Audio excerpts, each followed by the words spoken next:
Hare Krishna. Today I will read the Canto 2, Chapter 10, Verse 13. I seek the blessings of senior Vaishnavas, devotees in ISKCON Naperville, and all the acharyas in the Parampara, and Guru Maharaj, Srila Prabhupada. I seek blessings of all the acharyas in the Parampara to say a few words on this beautiful verse in Srimad Bhagavatam that Sukha Goswami is narrating. Is text 13.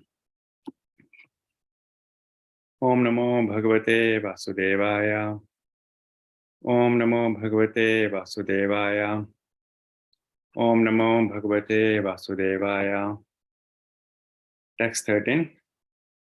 Ekananatamam anvichan yoga talpas samudhita viryam hiranmayam devo maya vyasjatritha. Ekananatamam anvichan yoga talpas samudhita viryam hiranmayam devo maya vyasjatritha. Ekanantamam anvichan yoga talpas samudhita viryan hiranmayam devo maya vyasjatritha. Translation. The Lord, while lying on his bed of mystic slumber, generated the seminal symbol, golden in hue, through external energy out of his desire to manifest varieties of different living entities from himself alone. Purport by His Divine Grace A.C. Bhaktivedanta Srila Prabhupada Ki Jai. In the Bhagavad Gita, chapter 9, 7-8, the creation and annihilation of the material world are stated as follows.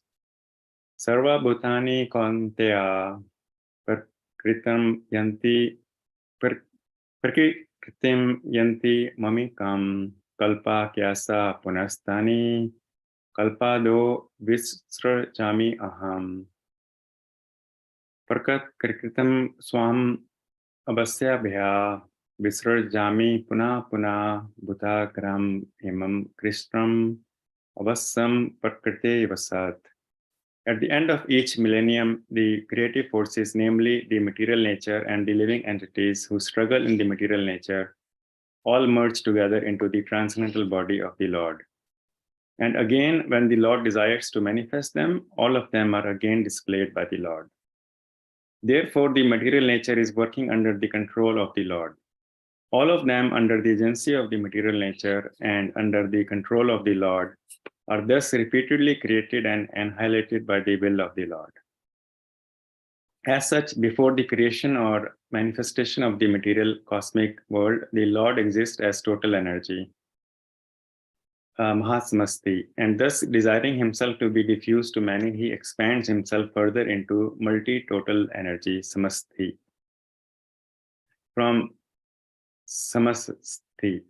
the multi-total energy, he further expands himself into individuals in three dimensions, namely Adhyatmic, Adhidevik, and Adhibhautik, as explained before, which is Vyasati.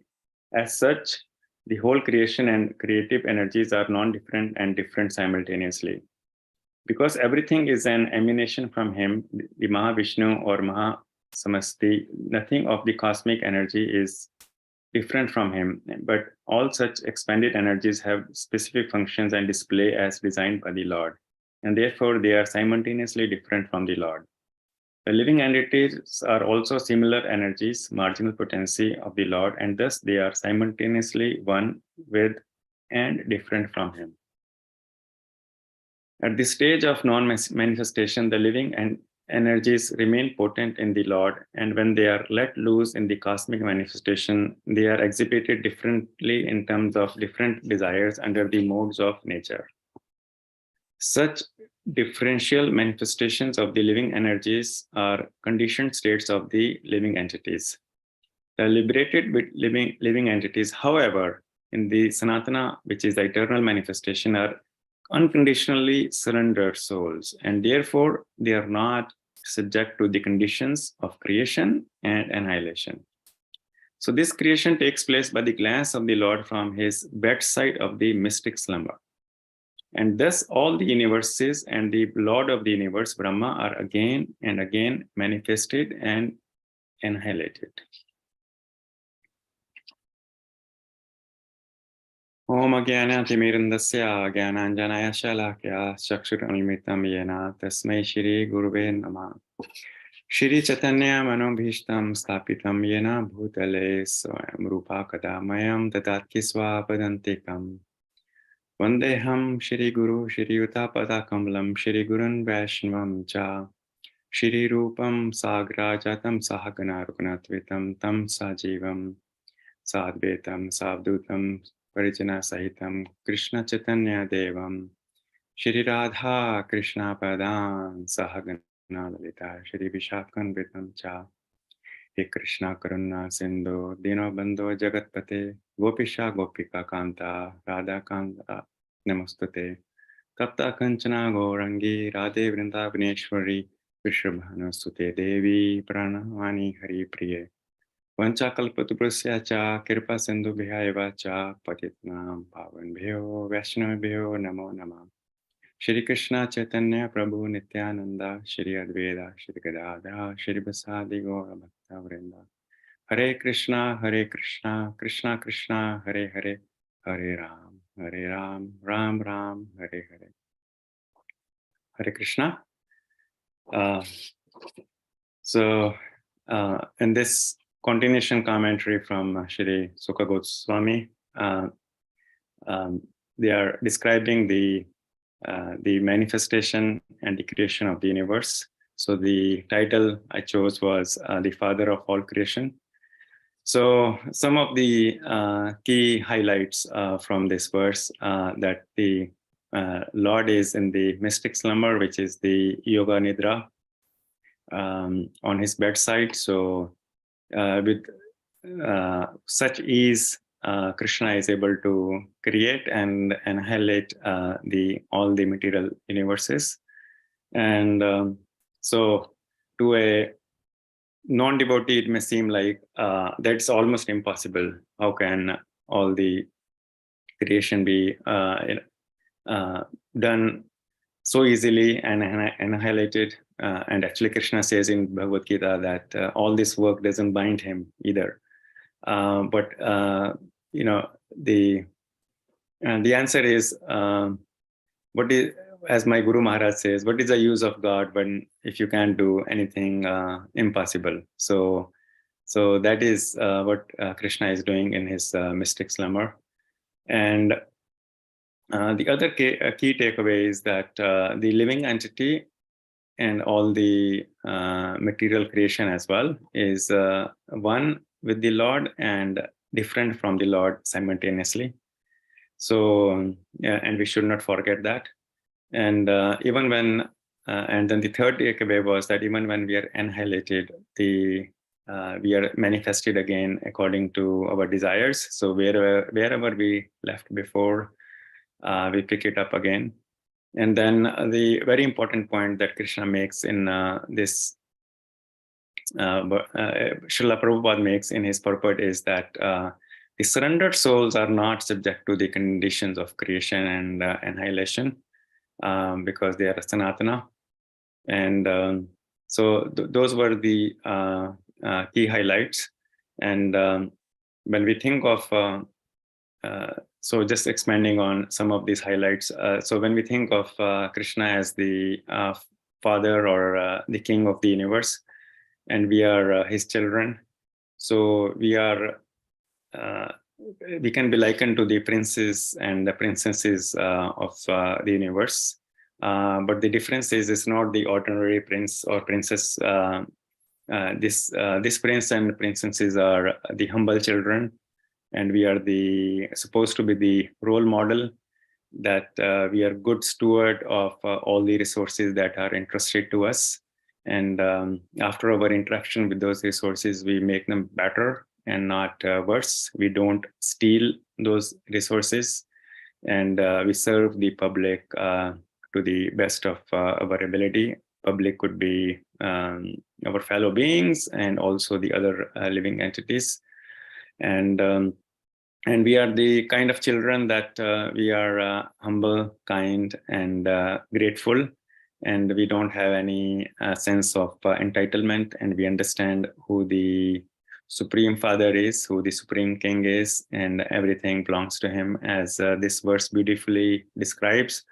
That Krishna is here. It is described very clearly that Krishna is not only the source of all creation, material and spiritual, but also, and of course, the maintainer and destroyer. It's not only the source, but after the annihilation, everything returns to Krishna. So there is nothing else to be known other than Krishna.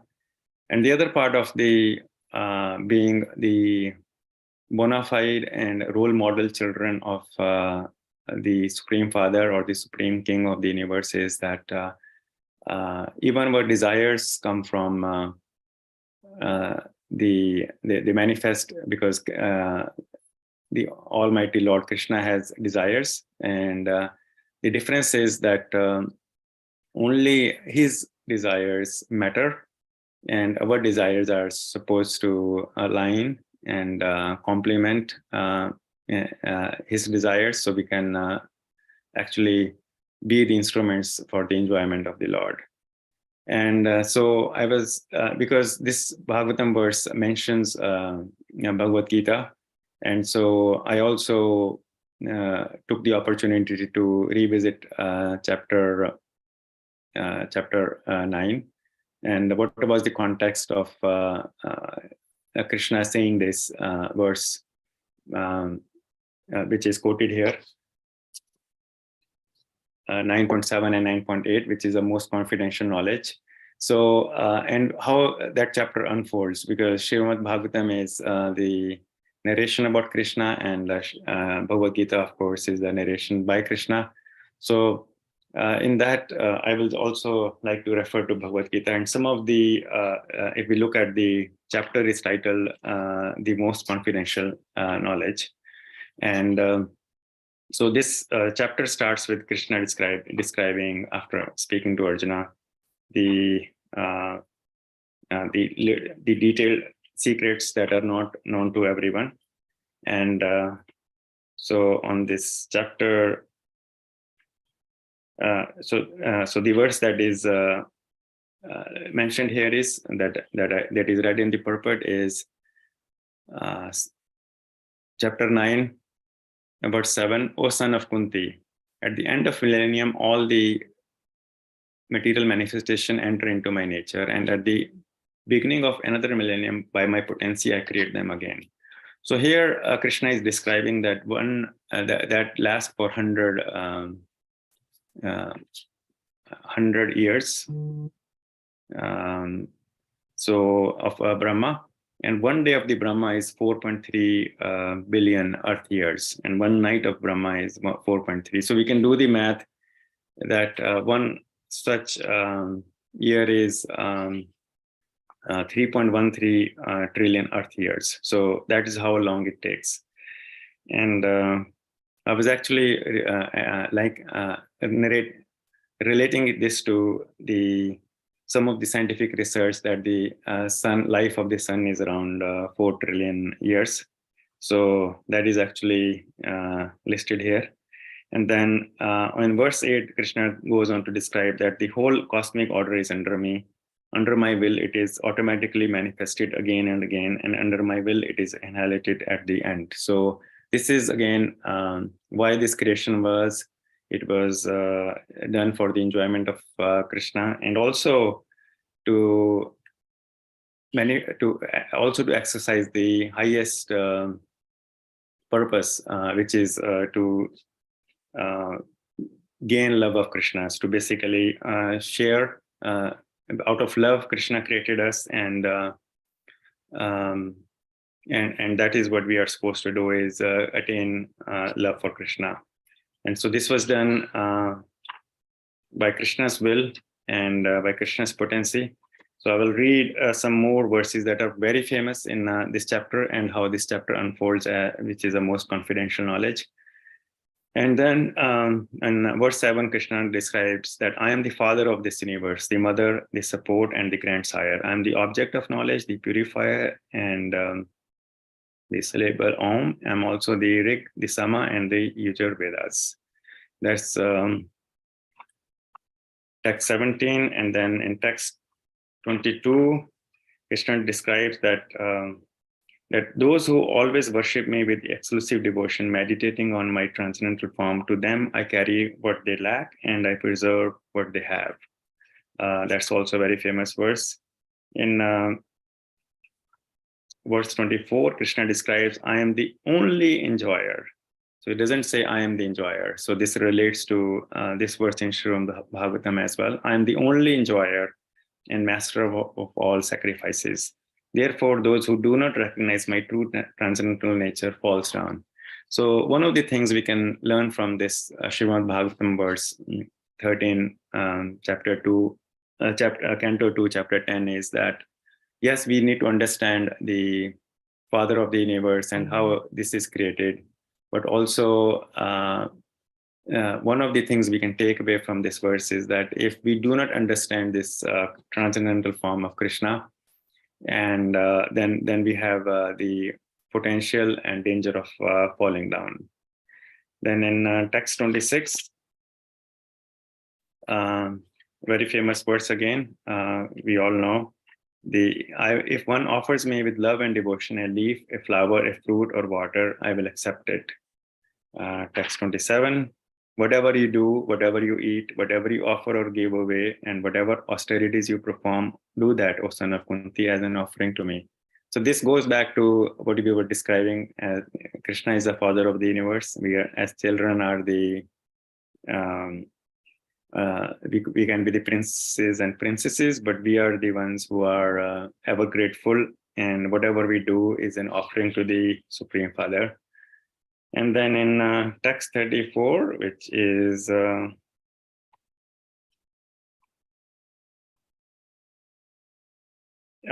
repeated twice in Bhagavad Gita, engage your mind always in thinking of me, become my devotee, offer obeisances to me, and worship me, being completely absorbed in me, surely you will come to me.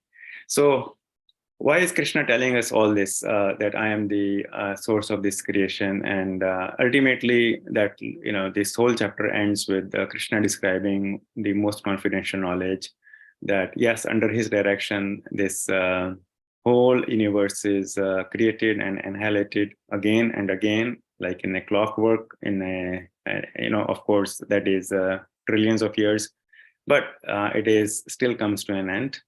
And but the main purpose of this creation was for Krishna's enjoyment, and for the manifestation of love.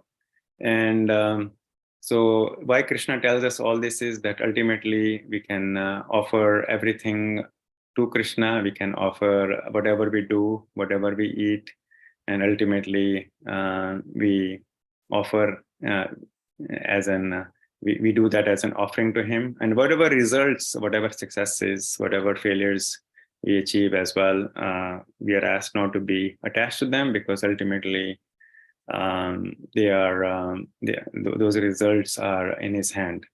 So, and the most important takeaway for us devotees is that if we don't understand that transcendental form and all this creation and annihilation of that Krishna does as his pastime, as his inconceivable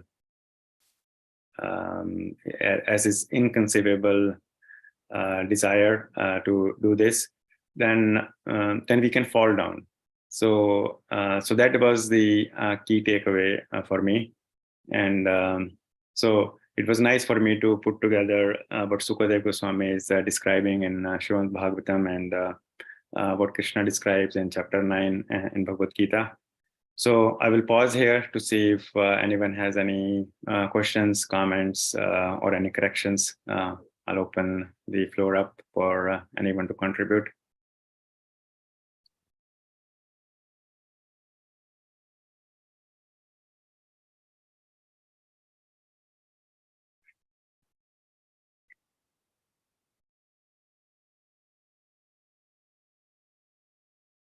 If not, I guess then we can close this session.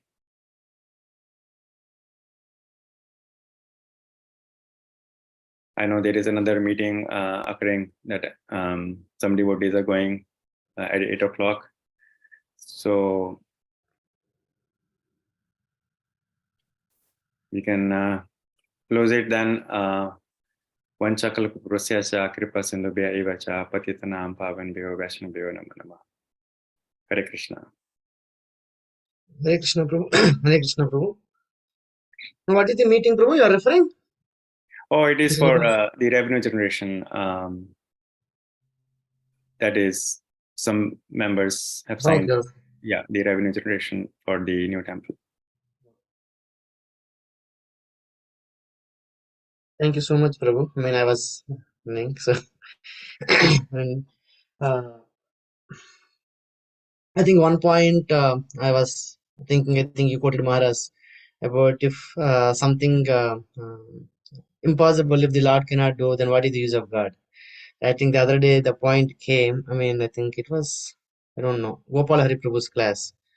So I think the point came about can the God create a stone that he cannot lift, or can he make a square circles and those kind of points. I think we had a long discussion on that. So I think the thoughts went there again. I mean, of course, I mean, I know it doesn't work with logic.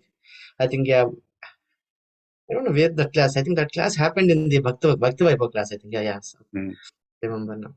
So I think, yeah, we had a long discussion on that. So I think, I mean, my thoughts are going that, yeah, I mean, he may be able to create, we may not be able to perceive it. I mean, that conceive it or whatever it is. I know it doesn't make sense for me, a square circle, but I don't know. I mean, how he can do it. So, I mean, actually, I think the discussion went there.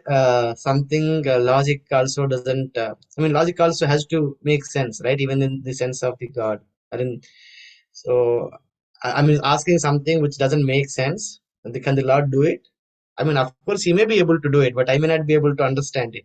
So, I mean, if my thoughts are going that side, so maybe I don't know if you have any thoughts, Prabhu. So, I know, I think you also mentioned about the same thing, one of the Bhagavatam classes, I guess, right? So, about the square circle and.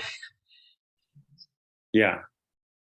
So Prabhu, the example of the stone, can Krishna create a stone that is so heavy that, or a rock that is so heavy that Krishna cannot lift?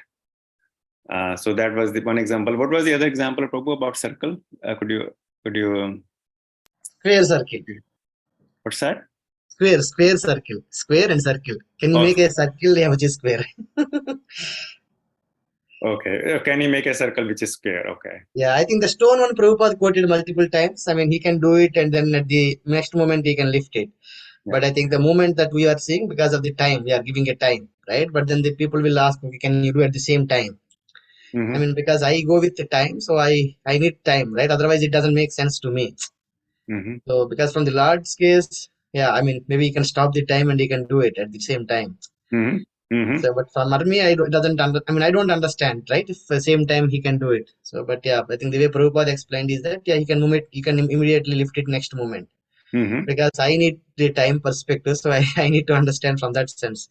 But I think from the Lord's sense, yeah, the time he controls the time also, so he can do at the same moment. Right? Yeah, absolutely. Lord controls the time, as we saw in Bhagavad Gita when the sun had set before its prescribed time for to enable Arjuna to kill Jayadratha. So that was one example that is quoted. Yeah, the time goes under Lord's direction and control. Yeah, so I was not familiar with the square and circle example, Prabhuji. So can he create a square which is at the same time circle? Is that the question? Or can no, that is the comment, Prabhu. I think you mentioned about, I mean, quoting Maharaj, right? If God cannot do something, something great or something which we cannot do, I mean, then what is the use of God, right? So you can do it. So I think that these points came to me Yes. about that. Yes. Yes, absolutely. Yeah, I mean, at the end of it, it's Lord's pastimes are logic defying. Our logic is constrained by our three dimensions understanding in this material universe, and our senses and perceptions are not perfect, or actually they are limited. So, so some of these things are just meant, that stone example was just meant to um, yeah, it was just meant as a logic defying question to see how Prabhupada responds, and of course Prabhupada responds very well. So I have the same view as you, Prabhu, that our logic, our perception is going to be limited, and Lord's energies are unlimited, so we cannot perceive.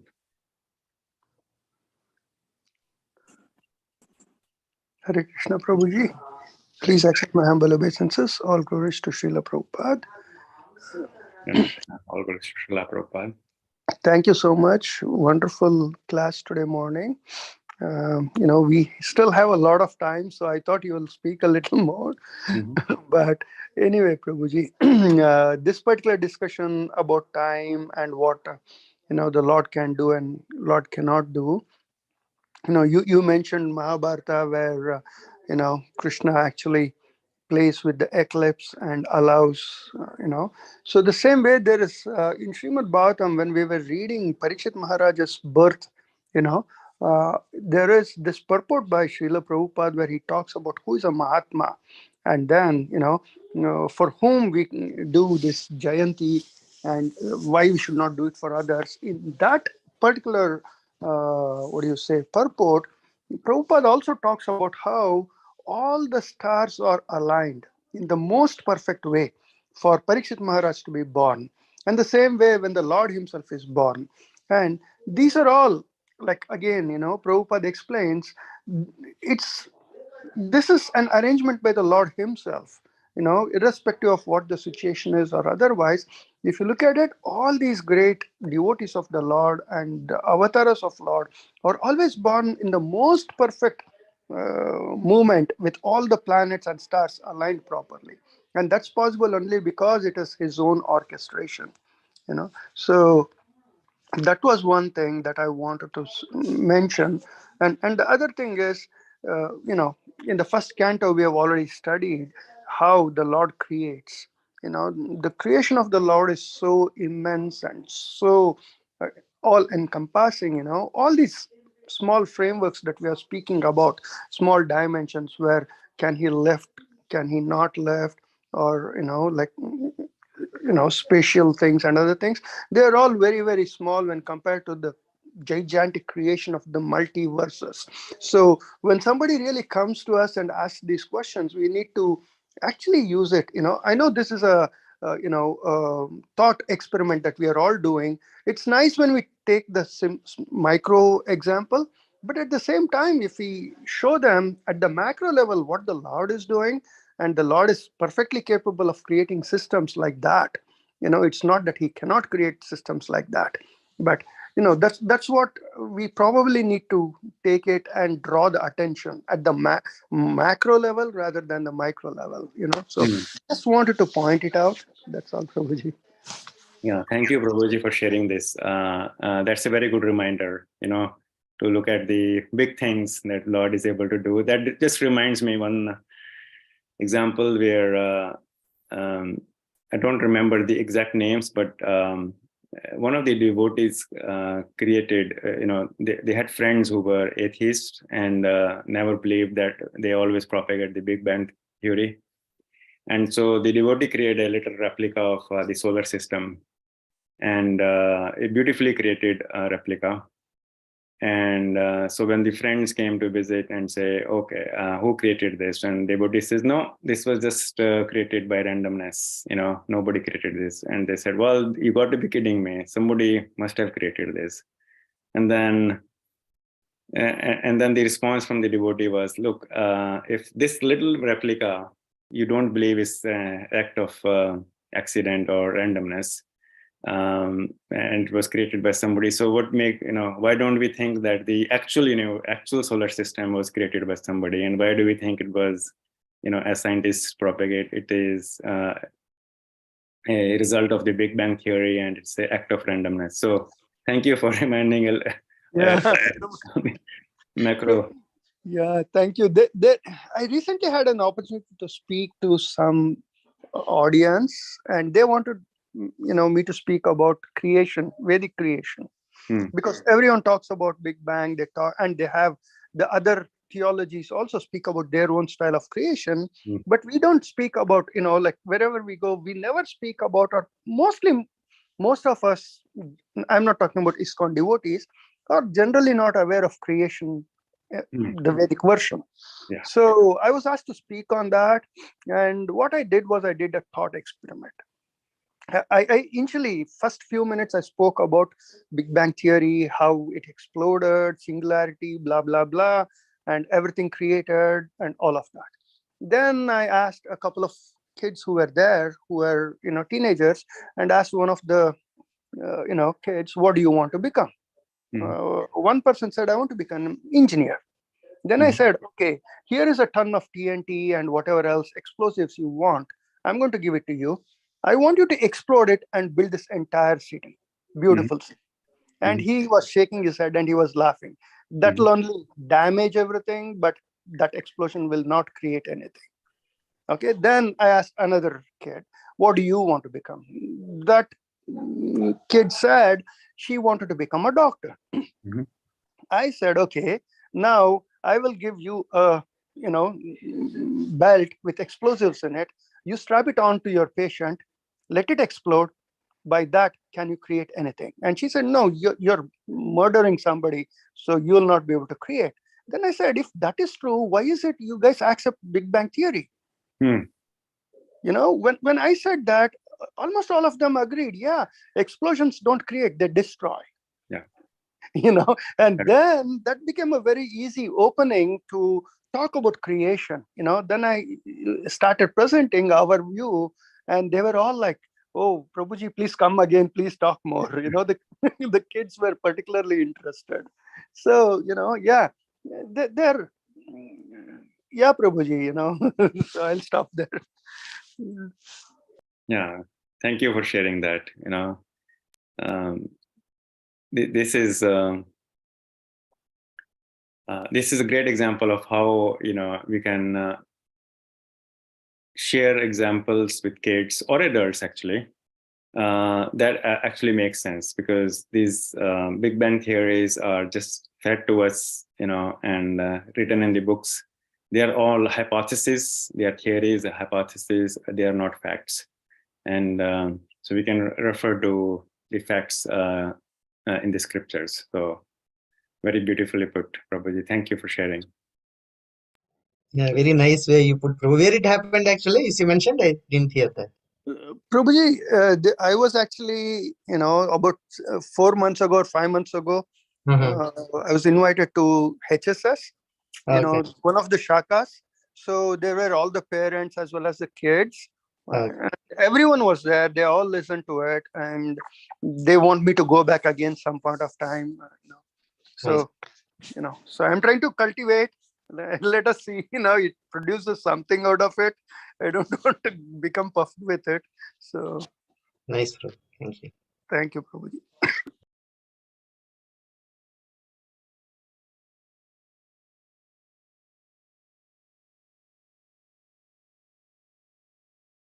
Hare Krishna. Anyone has anything to reflect or add?